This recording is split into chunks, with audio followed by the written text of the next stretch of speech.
Hola, bienvenidos a un podcast más.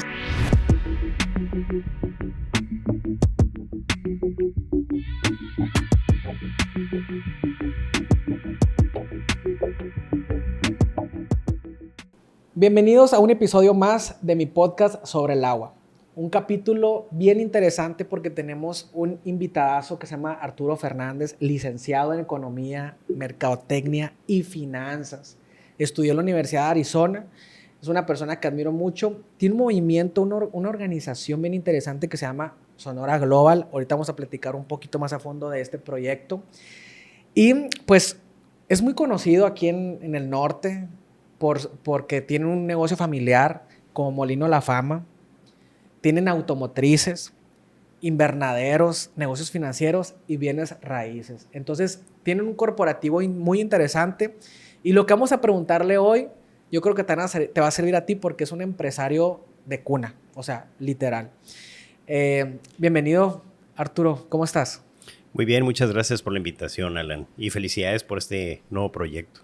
Muchas gracias. Oye, Arturo, ahorita estamos platicando algo bien interesante de Apple, de Mercedes, de todo, ¿no? Ahorita quiero también ahí que Así nos es. soltemos como si no estuviéramos grabando, ¿no? La primera pregunta sería esta. ¿Una persona necesita dinero para hacer un negocio o necesita un negocio para hacer dinero? Ujú.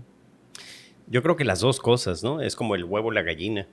Eh, pero mucha gente que emprende un negocio o ya tiene ese recurso o levanta capital con lo que le llaman la etapa de las 3 Fs, ¿no? Friends, Family and Fools, ¿no? Ok. Que dicen. En realidad, bueno, pues es gente que le tiene fe al proyecto y por eso es que el emprendedor tiene que empezar siendo un gran vendedor. Lo primero que vas a vender es tu idea, tu concepto, tu sueño, tu proyecto. Y una vez que logras vender eso, pues entonces empiezas a reclutar talento, a levantar capital, clientes, etcétera, ¿no? Pero el emprendedor tiene que tener esa colección, digo, como primera, ¿no? Y uno de los grandes retos que enfrentan los emprendedores es que necesitan otras competencias, es decir, tiene que ser un hombre orquesta y tiene que ser un gran administrador, un gran vendedor, un gran publirelacionista, un gran ideólogo, un gran organizador, un gran, etcétera, ¿no? Y ahí es donde yo creo que está el reto más grande, el contar con esa formación colectiva. Entonces, muchos emprendedores exitosos lo que hacen es que reclutan ese talento. Dicen, oye, pues a lo mejor yo no soy un gran administrador. Te invito para que seas parte de mi proyecto, ¿no? Uno de los problemas es que tendemos a entendernos con la gente que piensa igual que nosotros. Y entonces, pues los contadores se llevan con muchos contadores, encuentran una coincidencia de formas de pensar, de ideología, pero eso no les permite acceder a esta colección de competencias. Necesitas al que piensa como mercadólogo, al que piensa como ingeniero, al que piensa como administrador, al que piensa como abogado, al que piensa como emprendedor, al que piensa como vendedor, ¿no? Decía un maestro que dice, en este mundo hay dos tipos de personas, los que piensan como ingenieros y los que piensan como mercadólogos, ¿no? Entonces el ingeniero tiende a pensar, a ver, ¿qué es lo que puedo hacer? Y luego veo cómo lo vendo, ¿no? Ok. Y el mercadólogo piensa al revés, dice, pues déjame ver qué es lo que puedo vender y luego veo cómo lo hago, ¿no? O cómo Ajá. lo consigo. Entonces, bueno, si puedes empatar estas dos figuras, estas dos formas de pensar, pues entonces tienes un gran proyecto, ¿no? Un gran equipo. Entonces, mi primera recomendación sería, oigan, trátense de acompañar, ¿no? De gente que los complemente, no necesariamente que piensen igual que tú. Y estas personas te van a retar, y es donde entra otro gran reto, ¿no? El saber que cómo coordinar a un grupo de ideologías diversas, de formas de pensar diversas, de competencias diversas. Gente que a lo mejor y te van a decir, oye, yo creo que estás equivocado, ¿no? O no es por ahí. Eh, el 100% de las veces que nosotros pensamos algo o que creemos algo, estamos seguros de tener la razón. Siempre estamos seguros de tener la razón. Desgraciadamente, eso se aleja de la realidad. No siempre tenemos razón. Exacto. Y necesitamos otros, ¿no? Que nos digan, oye, creo que no es así. O creo que se puede hacer mejor de otra manera, ¿no? o creo que vamos a perder tiempo, o esto ya está hecho, mira, y aquí está, ¿no? Y nos ahorran mucho tiempo. Pero son estas personas que piensan diferente, ¿no? Ok. Y yo creo que muchas veces también afecta el ego, ¿no? De las personas en el sentido de que siempre quieres mantener, bueno, yo he aprendido diferente a conectar con personas que sean mejores que yo. Claro. Pero yo creo que hay mucha gente que le da miedo conectar con personas que son mejor que ellas porque hay gente que se quiere sentir siempre superior, el que sabe más, el Sí. que hace más, el que tiene más. Y yo creo que también parte de ahí. Y, y creo yo que el tener un negocio, complementando lo que tú dices, es el crear equipos. Sí. Y un tema que levantaste muy, muy importante, que dijiste, levantar capital. Sí. ¿Tú has levantado capital? Hemos invitado a otros inversionistas a participar en proyectos propios, ¿no? Ok, Sí. muy bien. Muy bien. Y ahí es un gran reto, ¿no? Es más difícil convencer a alguien que no te conoce o que conoce muy poco que alguien conocido, cercano, que en muchas ocasiones, a ver, le voy a apostar por ti. Bueno, pero y alguien que no te conoce o alguien que no conoce nada del proyecto, ahí tienes que vender, es más retador, ¿no? ¿Y tú crees que a ti te ha ayudado tu nombre y tu prestigio familiar para que las personas confíen en ti? Yo creo que contar con un antecedente ayuda. Ok. Yo creo que sí, contar con un historial, no, por lo menos que tengan una idea de quién eres, ¿no? Fíjate que una de las cosas que más nos preocupa, que más nos asusta es la incertidumbre, ¿no? Preferimos una mala noticia que ninguna noticia, que tener una ausencia de información, ¿no? Entonces, cuando tú puedes llenar ese vacío de información, el nivel de preocupación, de incertidumbre se desinfla, aunque sea algo malo, ¿eh? Aunque sea algo malo. Bueno, si es algo malo, se genera otro tipo de incertidumbre, ¿no? Es decir, ¿qué es lo que va a pasar? Entonces, la predecibilidad tiende a ser algo positivo, ¿no? El saber que puedes esperar, cuáles son las expectativas. Yo sé que esta persona es así, así, así, y por lo tanto sé que puedo esperar esto, esto y Ok. aquello, ¿no? Entonces, eso siempre ayuda, ¿no? Es como los que dicen que te leen el futuro, Sí. pero realmente es ver a la persona que está haciendo hoy, ¿no? Claro. Fíjate, la Universidad de Harvard tiene una metodología muy distinta a otras universidades en su proceso de admisión. ¿Qué es lo que le da prestigio a una universidad? Sus egresados, ¿no? Ok. Y entonces la Universidad de Harvard se ha enfocado en generar egresados prestigiados, ¿no? Y eso no depende de tus calificaciones, ellos no se fijan en eso. Ellos te piden un ensayo y en ese ensayo dicen, bueno, ¿qué vas a hacer con este título? ¿Para qué lo quieres? ¿Qué es lo que vas a hacer con tu vida? ¿No? Y dos, bueno, ¿quién te recomienda? ¿No? Entonces, si vienes con una recomendación del primer ministro de Inglaterra, las probabilidades de que te acepten son más altas a que si llegas con unas calificaciones perfectas, ¿no? Entonces, ¿por qué? Porque las probabilidades de que vayas a llegar lejos, que te vayas a convertir, depende mucho también del entorno en el que te desenvuelves, ¿no? Entonces, es ensayo, a ver, ¿cuál es tu forma de pensar? O sea, ¿qué es lo que crees? ¿Qué es lo que quieres hacer? ¿A dónde quieres llegar? ¿No? Y entonces, entre más aspiracional sea tu ensayo, pues mayores probabilidades tienes de que te acepten, ¿no? Y en eso se fijan, ¿no? Entonces, no tienen necesariamente los mejores estudiantes esta universidad, pero sí Pero tiene los sí, mejores egresados. fijándose cuál es el círculo o el ambiente de la persona.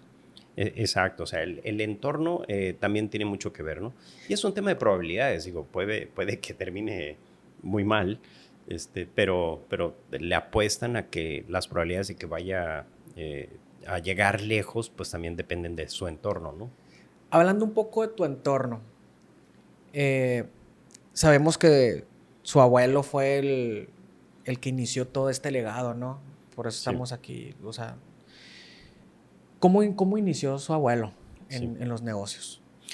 Bueno, él migra de España a principios del siglo pasado, llega a un México todavía convulsionándose por la revolución, ¿no? La revolución en México, pues en teoría termina en 1910, pero la verdad es que las convulsiones, hubieron 4 magnicidios en los siguientes años, ¿no?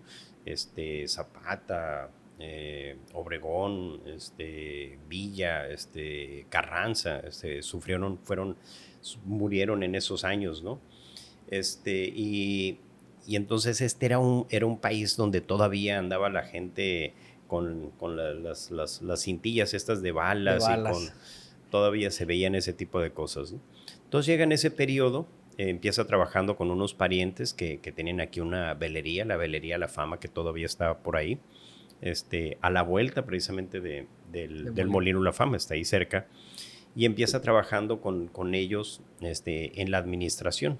Empieza trabajando haciendo esto y el otro, luego se dan cuenta de que es una persona sumamente disciplinado. Yo creo que la principal, si me dijeras cuáles son las 2 principales características, es que era eh, visionario, o sea, él tenía una visión de largo plazo, y 2, sumamente disciplinado y trabajador. Bueno, 3. Ok. Entonces era trabajador, disciplinado y visionario, ¿no? O previsor. Entonces, Ok. en aquellos tiempos tenías que ser muy previsor porque si ibas a ir a un asunto a la Ciudad de México, no es como nosotros, ¿no? Yo, a lo mejor dices tú, tengo que ir a México o a Phoenix. Pues compras el boleto incluso un día antes, ¿no? Y Ajá. te subes al avión y ya estás allá. En aquel entonces era todos una travesía, ¿no? Incluso en tren, pues te podías tardar no sé cuánto tiempo, ¿no? Entonces tenía esa disciplina, tenía esa formación. Y se dieron cuenta de que tenía esta capacidad, pues lo fueron apoyando. Finalmente ve la oportunidad de rentar el molino. El banco le quita a un grupo de agricultores el molino y entonces él se acerca al banco y se lo renta, ¿no? Le dice, oye, pues te lo rento. El banco les dice, bueno, pues nosotros no estamos en el negocio de rentar molinos, lo queremos vender. Y dice, bueno, pues va a ser mucho más fácil vender un activo que está funcionando que un molino abandonado. Ok. 1. Y 2, mientras encuentras a alguien a quien vendérselo, pues te puede generar un ingreso, ¿no? Total que les vende la idea y ahí es donde entra el gran vendedor, ¿no? Y los convence y entonces se lo rentan. Luego escucha rumores de que empieza a escuchar comentarios raros de parte de agricultores respecto al molino y antes de que sea una cosa o la otra, se va a la Ciudad de México, ya después de un tiempo de operarlo y se los compra. Una semana después llega un grupo de agricultores de acá de Sonora a comprar el molino y pues ya se les había adelantado, ¿no? Ok. Entonces, pues es esa previsión, ¿no? O sea, era previsor. Y así, total que así fue creciendo, ¿no? Y se fue desarrollando. Ok. ¿Y para ti cuál ha sido tu mayor desafío emocional o mental al tomar el control o parte del control de ese negocio familiar o de los negocios familiares que tienen? Bueno, nosotros nos integramos en un consejo directivo, ¿no? Parte de las políticas del grupo y que ha funcionado muy bien es que no nos metamos los miembros de la familia en la operación del negocio o de los negocios. ¿Por qué? Porque un tema laboral que normalmente no tendría mayor trascendencia, cuando se trata de un pariente, se puede convertir en una tragedia familiar, ¿no? Ok. Y eso pudiera incluso destruir a la familia, ¿no? Algo que hemos visto en otros grupos y en otras familias, que empieza la misma familia a operar y luego hay problemas. Oye, pues necesitamos cambiar de gerente. Oye, pero es mi sobrino, o es mi hijo, o es mi hermano, o es mi primo. Híjole, se complica dramáticamente la situación, ¿no? Entonces nosotros evitamos ese tipo de situaciones, nos integramos en un consejo de administración, toda la estructura es profesional, ¿no?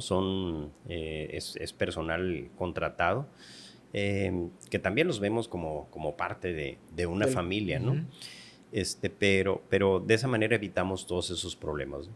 Entonces yo creo, Alan, que lo más retador, así como dices tú, emocionalmente, ha sido Sonora Global, porque lo empezamos desde cero, ¿no? Y el posicionamiento de una entidad de la sociedad civil, un organismo empresarial, pues es muy complejo, es muy complejo. Y bueno, pues yo creo que es ¿Y qué eso. reto emocional? O sea, ¿sentís alguna vez, te dio miedo decir, híjole, no lo voy a lograr? Sí. Bueno, yo creo que ese sentimiento siempre te acompaña, ¿no? Sí. De que vas avanzando, ¿no? Y dices tú, híjole, ¿y ahora para dónde, no? ¿Para dónde sigue? O que no tienes muy claro cuál es el camino que tienes que seguir. Y sigues caminando y de repente, como de manera mágica, yo creo que la perseverancia te abre las puertas, Ok. ¿no? Que eso es algo que nos ha pasado varias veces, ¿no? Ha sido picar piedra, literalmente picar piedra, dices tú. En ocasiones te da la impresión de que la piedra no se va a desmoronar, no se va a abrir y de repente se abre, ¿no? Y es por eso, es por esa perseverancia, ¿no? Yo creo que eso es, ¿no? Ok.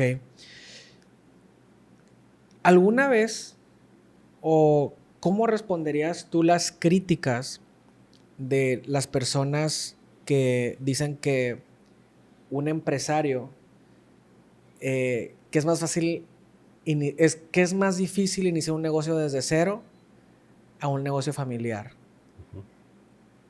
¿Alguna vez te lo han dicho como crítica de que,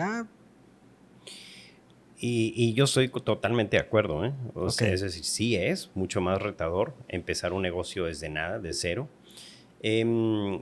Por lo que platicábamos ahorita, ¿no? O sea, los retos son tantos. Es más, digo, estadísticamente, solamente el 10% de las empresas de nueva creación prosperan y crecen y etcétera, ¿no?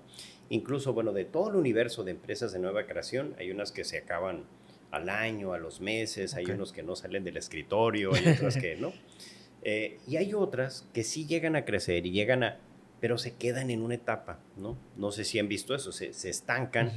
Hay otras que crecen a este nivel y luego se estancan, hay otras que crecen a ese nivel y se estancan, ¿no? Y ahí la pregunta es otra, es cómo le haces para pasar al siguiente nivel, para romper ese estancamiento, ¿no? Y hay unos que se quedan ahí por voluntad, ¿no? Dicen, no, yo estoy bien aquí y aquí me quiero quedar. Yo ya no quiero abrir una segunda sucursal o yo ya no quiero entrar en otro estado, ya no quiero ampliar, ¿no? Porque ven el reto demasiado grande, ¿no? O caen en una zona de confort y ya no quieren seguir creciendo. Entonces la pregunta de mucha gente es, ¿cómo le hago para pasar de aquí al siguiente nivel? ¿Cómo le hago para pasar de aquí al que sigue, ¿no? Y seguir creciendo? Que eso es lo que ha pasado con muchas empresas, las que cotizan en bolsa, también empezaron así, empezaron como una idea, como un sueño, ¿no? Y, y yo creo, Alan, que tiene que ver con tu visión, es decir, ¿cómo lo ves tú? Si tú ves las empresas más grandes del mundo, hablamos de Nike, Apple, Microsoft, cualquiera de esas, Tesla, y tú ves la misión que ellos definieron para su empresa. A ver, ¿cuál es la misión de Nike? ¿Cuál es la misión de...? Vas a ver unas misiones que hablan no de una mayor participación del mercado y que yo quiero que la gente... Ellos hablan de cambiar el mundo. A ver, ¿cómo yo, Microsoft o lo que sea, voy a cambiar el mundo? ¿No? ¿Cómo voy a cambiar?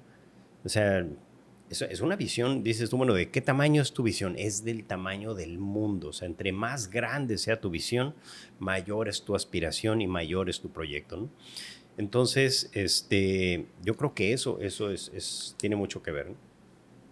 Volviendo a Somos Global, Sí, sabemos que, perdón, Sonora Global. sí, Somos Global, Sonora Global. Sabemos que tú quieres impactar a Sonora. sí, Y yo veo que tienes una creencia en ti muy elevada, porque pues tú eres el director de Sonora Global. sí. ¿Cómo llegas a tener ese nivel de creencia pudiendo estar ya en la comodidad o en la voluntad de decir, me quedo aquí? Sí. Para ti, ¿qué fue ese parteaguas que dijo, yo tengo que sacar Sonora Global adelante porque tengo que subir a Sonora a otro nivel? ¿Qué Sí. fue?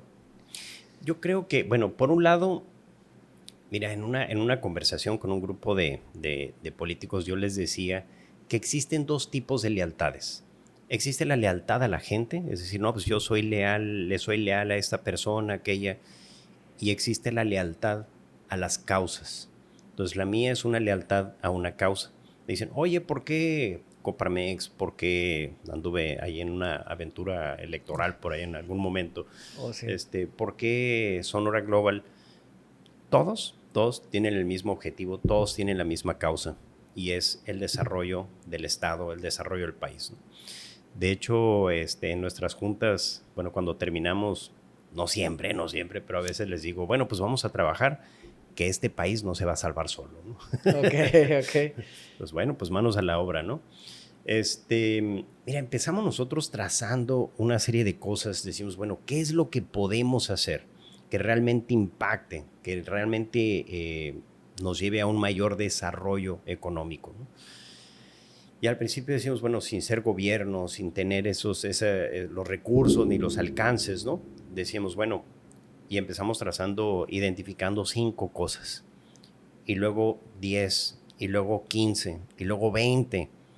Y ya cuando llegamos a 30 dije, bueno, pues vamos a pararle ahí, ¿no? Porque, digo, pues no nos va a alcanzar la vida, ¿no? Okay. Entonces, fuimos identificando muchas cosas que sabemos que se podrían y que se deberían de estar haciendo. Dijimos, bueno, ¿y qué tan difícil será hacerlas, no? Y bueno, pues empezamos y nos dimos cuenta que en muchos casos se trata de alinear voluntades, ¿no? De alinear voluntades. Entonces, ¿es esto una posibilidad? Sí. Y pues ese es el objetivo. Decimos, bueno, vamos haciendo algo para catapultar al estado de Sonora a los primeros lugares a nivel nacional, ¿no? Me parece, la verdad, pecado que otros estados que tienen una fracción de las ventajas que tiene el estado de Sonora nos puedan ganar, ¿no? Okay. Y dices tú, a ver, tenemos 1,200 kilómetros de litoral, más de 500 kilómetros de frontera, 6 cruces fronterizos, los primeros lugares en capital humano, tenemos infraestructura, tenemos a un sector empresarial pujante, con apetito, con ganas de crecer. Tenemos todos los elementos, una ubicación geográfica privilegiada, no competimos con nadie en el mundo. Dices tú, bueno, ¿por qué no? Ajá. ¿Y por qué no? Lo que ha faltado, creo yo, ha sido un eje articulador, ¿no? Y una estrategia de largo plazo, con una visión de largo plazo bien trazada. ¿Qué pasó en Nuevo León? En Nuevo León los empresarios se organizaron de una manera distinta, pero también la actitud del gobierno hacia el sector empresarial es distinta, ¿no? Entonces, la prioridad en Nuevo León no es el que tiene sus oficinas en Frankfurt, no es el que tiene sus oficinas en Washington, es el que tiene sus oficinas en Monterrey. Okay. Esa es la prioridad. Y en nuestro estado ha sido diferente.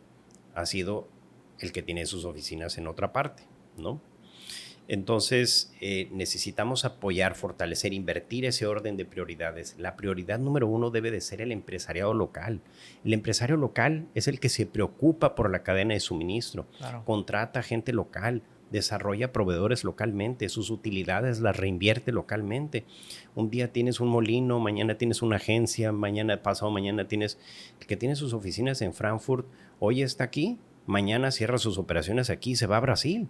Claro. Sus utilidades se van allá, sus hijos están en la escuela en otra parte, ¿no? Nuestros hijos están aquí.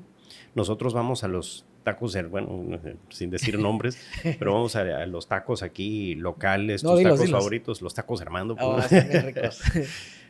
Vamos a Quino, vamos a San Carlos, vacacionamos aquí, ¿no? Nos preocupan los baches, nos preocupa la seguridad, nos preocupa la educación, nos preocupa el medio ambiente. El empresario local se involucra en la sociedad civil, forma parte de los consejos ciudadanos de seguridad pública, anda haciendo manifestaciones, pues cuando algo no le gusta. El empresario de fuera no. O sea, ¿Qué vale? Empaca sus maletas y se va mañana, ¿no? Entonces, debe de ser la prioridad del empresario local, ¿no? Entonces, ¿tú crees que también ha faltado el apoyo del gobierno para articular ese eje que tú comentas? Sí, fíjate, en Nuevo León el gobierno adoptó como política de Estado integrar, clusterizar la industria. Y ha sido un gran éxito eso, ¿no? Y aquí nunca fue. Llega la planta Ford en los 80s, bueno, pues era para que a lo mejor en los 90s se integrara un clúster. No sucedió ni en los 80s ni en los 90s, no sucedió en los 2000, no sucedió en los 2010, no sucedió en los 2020s. Bueno, y en todo el país hay 11 clústeres automotrices y todos se preguntan por qué en Sonora no. Bueno, pues es que ese tipo de esfuerzos tienen que nacer en las entrañas de un gobierno visionario, un gobierno que entienda la importancia de organizar a la iniciativa privada de una manera distinta, ¿no? Y que eso fue una de las preguntas que nosotros nos hicimos. Bueno, ¿qué tan difícil puede ser? ¿Qué habría que hacer? Y nos dimos cuenta que era gastar saliva. Okay. ¿No? Y entonces jalamos a la Industria Nacional de Autopartes, jalamos a USAID, jalamos a un grupo de empresarios y empezamos esas pláticas, ¿no? Y se empezó a hacer el esfuerzo. No sé si notaste que la semana pasada o antepasada se hizo el lanzamiento del clúster en la planta Ford, Ajá. en el piso de la planta Ford. Entonces ya es una realidad. Hay que ir por más. Hay que ir por el clúster aeroespacial, hay que ir por el clúster electrónico. Tenemos una oportunidad, Alan, en este momento que es imperdible. Y es que el epicentro de todo este fenómeno de relocalización, el epicentro de la industria de los semiconductores, se va a encontrar aquí en Arizona. Es decir, Arizona se convirtió en el ganador absoluto de esta industria, que es donde empezó todo este fenómeno de relocalización. Y estamos a una tirada de piedra. Claro. No podemos dejar pasar esa oportunidad, ¿no? Y tú, veo que eres una persona visionaria. ¿Cómo ves a Sonora en los próximos 30 años? Sí. Los próximos ya, ¿cuántos son 30 años más? Bueno, sí, falta... Falta algo. Mira, yo creo que si hacemos las cosas bien, si jugamos las cartas como deben de ser, si logramos integrarnos a esto, deberíamos de poder rebasar a los demás estados. Tenemos ventajas aquí que no tienen otros estados. El primer reto es identificarlas, ¿no? El segundo reto es alinear todas las voluntades para que todos lo veamos y que todos estemos, y cuando digo todos me refiero a todos, ¿no? Y dirás tú, bueno, ¿yo qué puedo hacer? Pues, a ver, todos deberíamos de estar hablando de las virtudes del estado de Sonora. Todos, ¿no? Con la misma narrativa. Y la otra es hacer una serie de alianzas estratégicas para vendernos, pero no como un estado, sino como una región, ¿no? Entonces, ¿cómo veo? Veo al estado de Sonora y al de Arizona integrados en una verdadera megaregión. Hasta la fecha ha permanecido en el terreno de la mitología, Okay. ¿no? Seguimos hablando de la megaregión Sonora y Arizona. ¿Y dónde está? ¿Con cuántos empresarios norteamericanos estás tratando tú? ¿Con cuántos nos estamos asociando? ¿Cuántos de estos empresarios vemos circulando por nuestras calles, abriendo negocios en Hermosillo o en el estado de Sonora, ¿no? Entonces necesitamos fomentar mucho más eso. Entonces yo veo una mayor integración. A mí me gustaría ver un corredor industrial que sea Sinaloa, Sonora y Arizona. Me gustaría ver la integración de un bloque noroeste con Chihuahua, Sonora y Baja California, ¿no? La narrativa regional es muchísimo más poderosa que la estatal o la municipal, ¿no? ¿Cuál fue el éxito del Bajío? Pudiéramos decir que este pudiera ser el próximo Bajío, ¿no? El éxito del Bajío fue que cambiaron su narrativa, crean una nueva marca que se llama el Bajío. Okay. Y Querétaro deja de vender Querétaro y empieza a vender el Bajío. San Luis Potosí deja de vender San Luis Potosí y empieza a vender el Bajío. Aguascalientes, Guanajuato. Entonces, yo fui allá platicando con mis amigos de Querétaro. Me dicen, no, pues es que aquí tenemos 500 universidades. Y yo, a ver, espérame, ¿dónde están tus 500 universidades? Pues yo veo como 100 nada más. Ajá. No, sí, unas están aquí en Querétaro, otras en Guanajuato, otras en San Luis. Le digo, pues eso es hacer trampa. Me dice, ¿y qué tiene, no? Pero es el trabajo en equipo también. Sí, es el trabajo en equipo. En estos 3 estados, Alan, se concentra la industria aeroespacial, el grueso de la industria aeroespacial. Nos han vendido que en Querétaro está la industria aeroespacial y que están fuertísimos. Allá hay la mitad de las empresas aeroespaciales que hay aquí en Sonora. ¿Por qué no estamos hablando de eso? Nos ha fallado la estrategia, nos ha fallado la narrativa. Ahora, juntas estos 3 estados, bueno, Chihuahua es el campeón absoluto en mano de obra para la industria de exportación. allá más de 400,000 personas trabajan en una maquiladora, en un estado que tiene poco más de 3 millones de habitantes. Okay. O sea, el 11% de todos sus habitantes trabajan en una maquiladora. En Baja California es el 10.8, es casi igual. Y aquí en Sonora es como el 5% más o menos. Pero juntamos estos tres y tienes una potencia industrial imparable, ¿eh? Imparable. Estamos hablando de más de 1 millón de personas en manufactura de exportación. Se acabó, ¿no? Se acabó la competencia. Entonces, y cuando hablas de la industria aeroespacial, pues aquí está el grueso, ¿no? Ok. Pues súper interesante el tema de lo que podemos llegar a hacer, Sí. pero como equipo. Sí. Estás hablando de Sinaloa, Baja California, Chihuahua. Y Arizona, que es nuestro... Y Arizona. De hecho, yo también tengo allá negocio en Arizona y sé que se puede hacer muchas cosas todavía más en todo México y coordinándonos con ellos. ¿No crees que también es un tema de la personalidad del sonorense? Uh-huh. El tema de que muchas veces no quiere hacer equipo. No sé. Sí, totalmente. Lo que encontramos en Nuevo León, lo que los ha hecho diferentes es precisamente eso. Ellos tienen una cultura de asociación, una cultura de gremio, ¿no? Entonces, hay un antecedente histórico. La ciudad de Monterrey fue fundada por un grupo de judíos safarditas, ¿no? Que emigraron de España después de que inicia en 1492, que empieza la Santa Inquisición, con Isabel la Católica y Fernando, generó un éxodo de judíos de España, y algunos encontraron su refugio, ¿no? En la Nueva España. Migraron allá a una parte hostil y lejana, pero fuera del ojo fiscalizador de la corona española, y fundaron la ciudad de Monterrey, ¿no? Creo que fue como en 1596 por ahí. Y después de eso, pues ellos se convirtieron, pero creo, y eso es una teoría muy personal, creo que se quedó una herencia cultural, una forma de relacionarse. Entonces estos grupos tienen dos características muy importantes. Son muy trabajadores, es una cultura de trabajo, pero también de gremio, es decir, son una cultura de se apoyan entre sí, se prestan, se compran, se venden. Si formas parte de mi grupo, vas a contar con mi apoyo financiero, comercial, etcétera, etcétera, ¿no? Entonces, eso yo creo que se quedó como una herencia cultural en la ciudad de Monterrey, y es lo que los ha hecho diferentes, ¿no? El edificio más alto de México no está en la Ciudad de México, está en Monterrey. Okay. Si comparas a Monterrey con Guadalajara, en Guadalajara hay 7 empresas que cotizan en bolsa. En Monterrey hay 21, hay el triple, ¿no? Entonces dices tú, a ver, aquí hay algo raro, ¿no? Hay algo diferente. Raro y bueno, ¿no? Sí, exacto.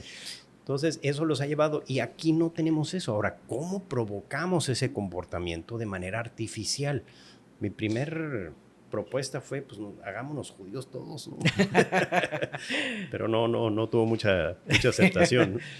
Entonces, lo segundo es, bueno, pues vamos provocando ese comportamiento de manera artificial, y es como nace Sonora Global, busca provocar precisamente ese comportamiento, ¿no? Entonces aquí también en Sonora Global es un llamado a los empresarios, Sí. no solamente empresarios, sino todo el tema económico en Sonora, a que se unan a Sonora Global, a que escuchen la voz, a que escuchen los seminarios, Sí. para podernos alinear. Sí, exactamente. Hace poco tuvimos un evento que fue una firma colectiva de convenios, ¿no? Entonces hemos ido sumando los organismos empresariales que yo creo que también son fundamentales, ¿no? Ellos crean esta cultura de gremio también. Ellos también promueven el desarrollo económico, la integración de la comunidad empresarial. Entonces dijimos, bueno, pues vamos todos buscando los mismos objetivos. Al final de cuentas queremos lo mismo. Entonces fueron, ¿qué te gusta? Creo que fueron como 15 organismos. En total hemos ido sumando a más de 30 organismos empresariales de todo el estado, ¿no? Incluyendo colegios de profesionistas, Coparmex, Canacintra, Canaco, la Unión Ganadera, el Sindicato de Mujeres Empresarias, de todos, ¿no? Todos.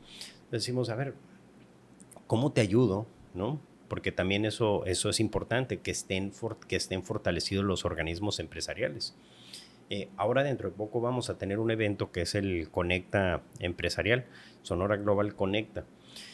Es un evento dirigido a 3,000 empresarios, ¿no? Es lo más grande que se ha hecho dirigido para empresarios.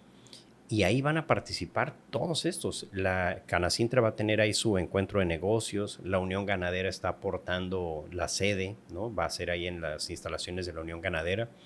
Index va a poner una exposición industrial para que la gente vea qué es lo que hace la industria en Sonora. Canaco va a estar ahí también con los comerciantes.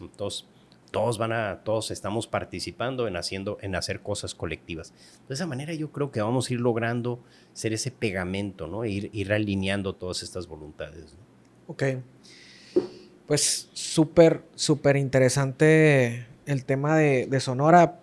Nosotros también, en lo particular, creemos mucho en eso. Nos han dicho, ¿por qué no se van a Ciudad de México? ¿Por qué no se van a Monterrey, a Guadalajara? Sí. Allá crecerían más rápido, está todo cerca, pero nosotros también tenemos esa lealtad con Sonora, sí. y es lo que nos mueve, ¿no? Eso también nosotros sabemos que aquí es un punto clave para los siguientes 30 años. Y sí. Comparto la visión contigo. De hecho, qué bueno que estamos aquí platicando. Ahora, Arturo, entendiendo cómo está funcionando ahorita el mundo, ¿no? La información, sí. La conectividad que podemos tener, bueno, la globalización. Claro. En este momento, un empresario, a una persona que es un emprendedor y se quiere volver un empresario, ¿qué habilidades le recomendarías tú tener a esa persona? Mira, yo creo que lo más importante es ser autodidacta, ¿no? Tener la disciplina de que aquello que no sabes o aquello que si logras identificar un hueco, busca esa información. Es decir, te tiene que ganar la curiosidad y decir, a ver, yo necesito saber más de eso. Yo necesito saber más de aquello, ¿no? Volviendo a la historia de mi abuelo se dio cuenta en algún momento que necesitaba saber contabilidad y que necesitaba saber inglés. Entonces contrató un maestro que le diera esas clases y dijo, oye, a ver, enséñame, ¿no? Necesito aprender esto. Juntó un grupo para llevar clases de inglés y todos los integrantes se fueron saliendo y se quedó él solo. Y le dijo al maestro, mira, no te preocupes, yo te voy a pagar, enséñame a mí, ¿no? Por eso él prosperó y los demás no. Okay.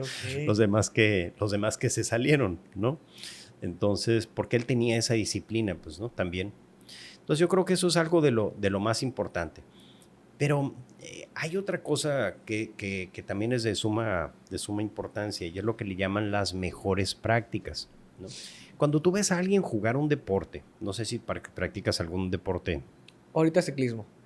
Ciclismo, ok. Bueno, aplica más... Fútbol, vamos a poner.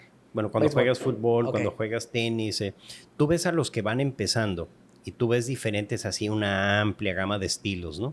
En el tenis, en el golf, es muy evidente, ¿no? Porque agarran la raqueta raro, se paran raro, se paran diferentes, todos hacen las cosas así de maneras diferentes, ¿no?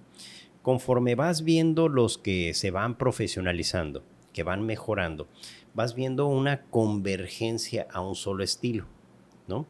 Ya cuando ves a los jugadores profesionales de cualquier deporte, vas a ver prácticamente lo mismo, ¿no? Un jugador de golf pone los pies exactamente a la misma distancia, en la misma orientación, el swing lo hace prácticamente igual todos, ¿no? Entonces van convergiendo a lo que les llamamos las mejores prácticas, ¿no?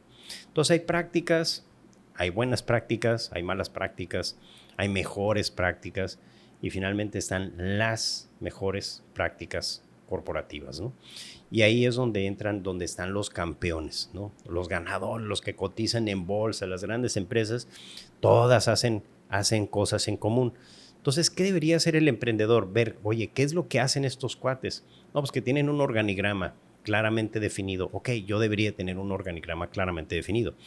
¿Qué más hacen? No, pues que tienen manuales operativos, descripciones de puestos, tienen un consejo de administración en lugar de un administrador único, cuentan con asesores externos, tienen esto, tienen. Ok, ir viendo qué es lo que hacen estos. Es como observar a los profesionales e ir adoptando esas prácticas, ¿no? Pero tendemos a decir, no, yo sé, no, ¿qué me vas a decir a mí, no? Si yo sé cómo. Hay un cuestionario en el 99, el Consejo Coordinador Empresarial publica el Código de Mejores Prácticas Corporativas, ¿no? Identifica que un porcentaje muy alto de empresas se mueren cuando hacen una transición de una generación a otra y se preguntan por qué. Y dicen, bueno, pues es que no observan qué es lo que tienen diferente aquellos que trascienden y aquellos que se mueren en el intento. Y dicen, bueno, pues estos hacen esto y esto y esto y esto y definen este código de mejores prácticas como un manual así. Son una bola de recomendaciones, ¿no? Y luego hicieron algo muy interesante. Hicieron un cuestionario que es una autoevaluación para ver qué tan apegado a estas mejores prácticas estoy, ¿no? Okay. Entonces tú te puedes autoevaluar. Yo hice el ejercicio con la empresa de nosotros y dije yo, no, pues tenemos consejo y tenemos auditoría interna y tenemos, yo creo que nos vamos a sacar un 80, bajita la mano. Nos sacamos 30%. 30%. Y dije, estamos mucho más mal de lo que yo pensaba, ¿no? Digo, pero lo padre es que te dice, hay que corregir esto, hay que corregir esto, hay que corregir esto, ¿no? ¿Cómo se llama ese libro, perdón? De hecho, el código se encuentra en la página del Consejo Coordinador Empresarial, ¿no? Es un PDF, lo puedes bajar. El que sí he batallado un poquito más para encontrar, que antes estaba ahí mismo, es ese cuestionario, ¿no? Que es una autoevaluación.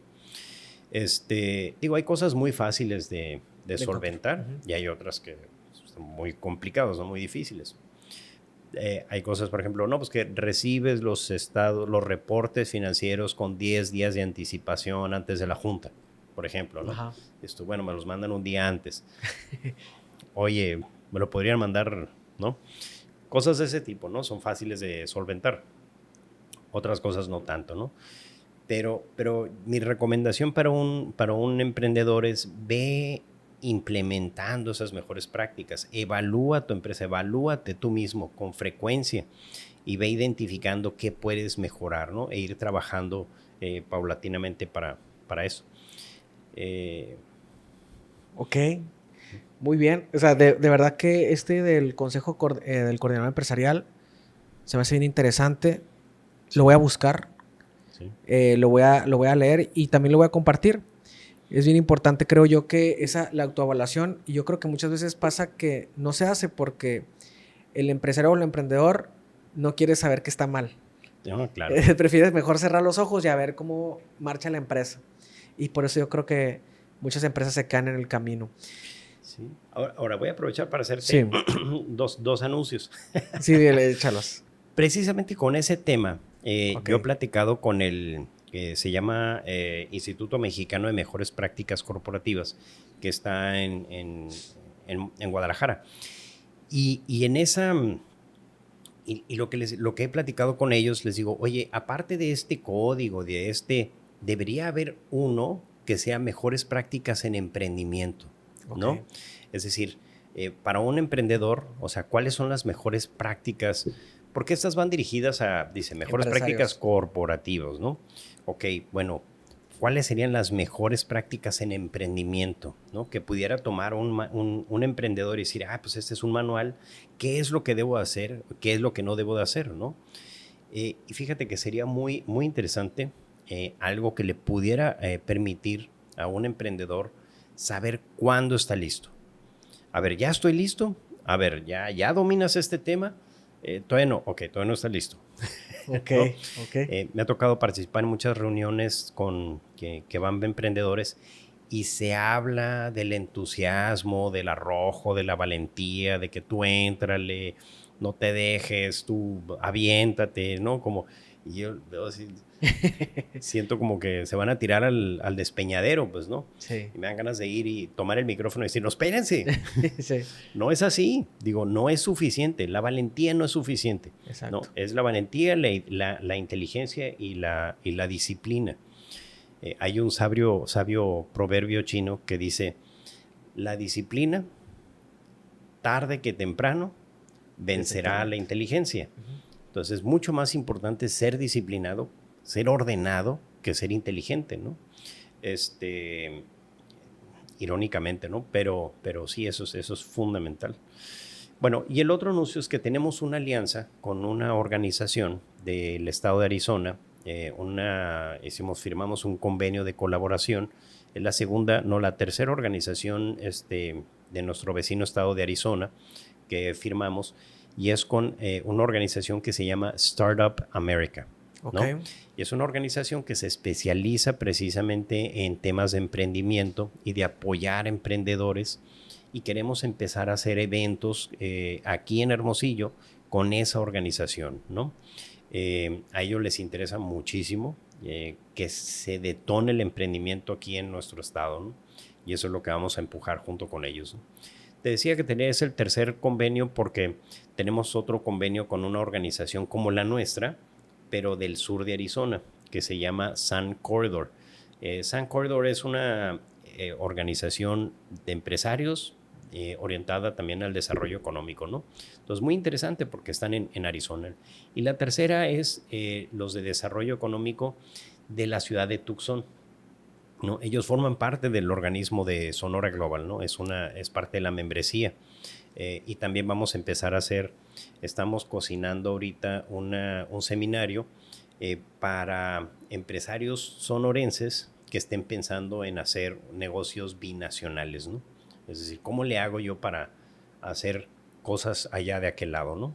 Ok, ahí sí te voy a tomar también ahí la palabra, Sí, porque nosotros estamos en eso. sí. Igualmente no los hemos, ahorita no hemos conectado con un corporativo, una organización como Sonora Global, pero creo que aquí podemos hacer algo muy interesante, ¿no? Con lo que estamos haciendo nosotros.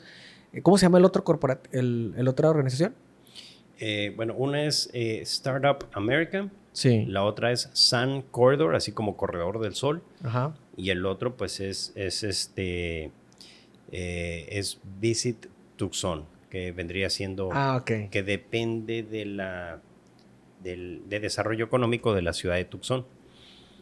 Ok. Y Alan, hemos encontrado en Tucson una gran apertura, yo creo que una gran oportunidad.